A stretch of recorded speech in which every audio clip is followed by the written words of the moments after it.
This is what you want to avoid. If you're just doing those turns over your hairdryer, next time you go to use it, the twist will pull right into the cord. Take a look at this rope. If I wrap it up, and the next time I go to use it, I just pull it apart, all those twists will transfer right into the rope. You see that twist, those spirals going in the braiding? Now here's a perfect example of what I'm talking about. You can see everything's all twisted up. And I know exactly what she's been doing. You can see that there's a sharp bend in the cord there. She just bends it up and then just goes around. And this is exactly how you get your cord twisted up. Now you can see how this part of the cord is not twisted, but as we get closer to the handle, it sure is. And so what's happening is she's just pulling it down and then pulling it out. So here's what I would recommend. I would do just like Benjamin Franklin, and I would go above and below, and I would wrap it just like you would an old-fashioned kite when you're trying to catch lightning in a bottle. And just in case you've never seen it, this is what I'm talking about.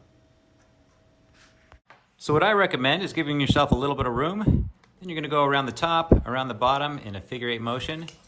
This is gonna help prevent the twists in your cord, and it also makes it easier to deploy once it's time to use it again. We'll just pull it over the edge and everything falls apart. And if you want, you can just tuck the end right through the cord.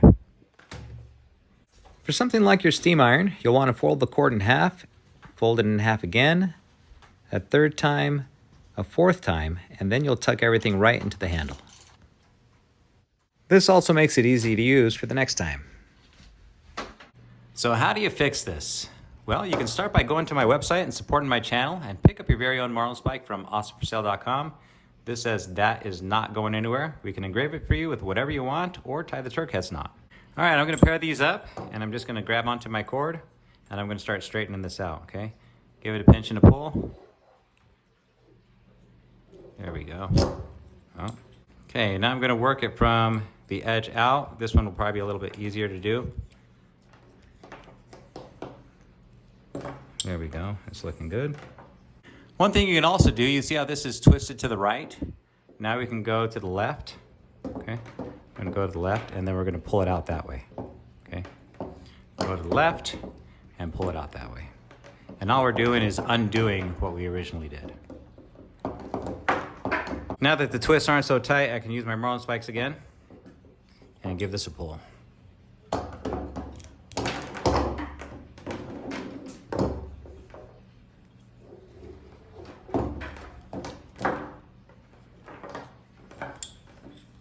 There we go, doesn't that look so much better? Okay, now let's put this away properly. Over the top, over the bottom, top, bottom.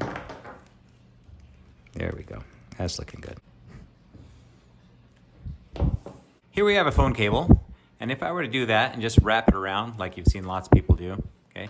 As we do this, it's gonna start to twist the outer layer and it retracts, right? When we twist, things get shorter.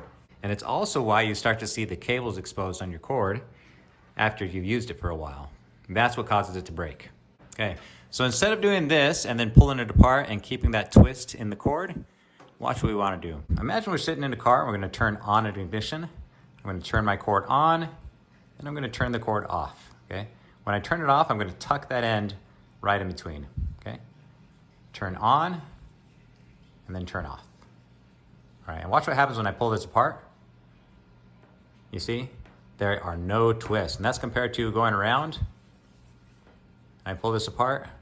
You see the twist wanting to pull in there?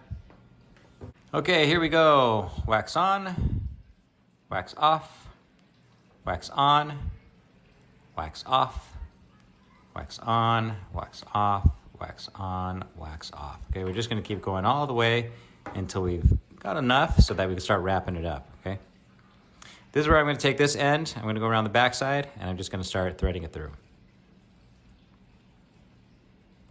Okay, there is another way that you can store your cord. Here's a different version of the half fold method. I'll keep folding it in half until I get to a point where I can tie in a loose overhand knot. Now, if you've ever moved before, you know that you've sometimes tripped over the cord to appliances as you're walking with them. I would do the same thing where I fold it in half and then take my cord and run it into an overhand knot. Here I have a floodlight, and this cord is kind of short. So if I go to fold it in half multiple times and then I try to tie a knot, I don't quite have enough to do it so easily, okay? So here's what I do. I'll fold it in half. I'll fold it in half again. And then I'll take this end here and I'm just going to run it through around the light itself. Okay, basically I'm tying a half hitch. Now if you don't mind being rough with the cord, here's something you can do. Make a loop once, make a loop twice. I'm going to run this around the pole, pull it through. Okay, and after I pulled it through, I've created a little window. I'm just going to take the end of my cord and run that through. Okay, and there that is. Now when it's time to use this, all I do is pull this free.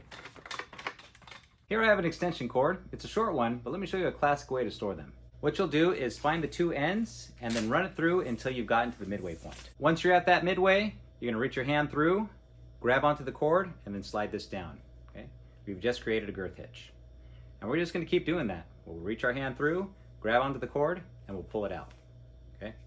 As you do this, you may want to put a twist into the cord. Reach through, grab, twist, reach through, grab, twist, and you're going to do that over and over again until you've gone the entire length of the cord.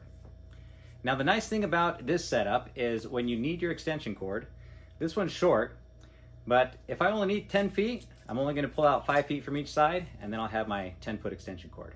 Then I can put it back away. If you don't want to do that, still go for the over-under method.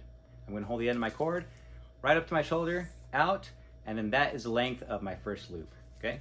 Out, and then I'm bringing it back the other way. There we go, nice and tucked in. Out, overhand, out, underhand. Now when it's time to use your cord, you'll just hold on to the end and you can throw it.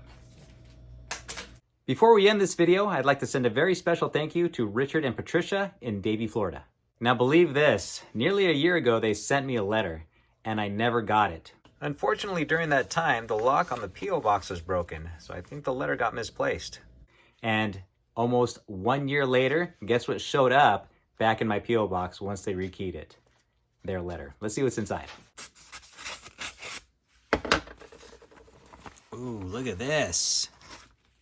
Nice. Got a Davie, Florida patch from the police force there.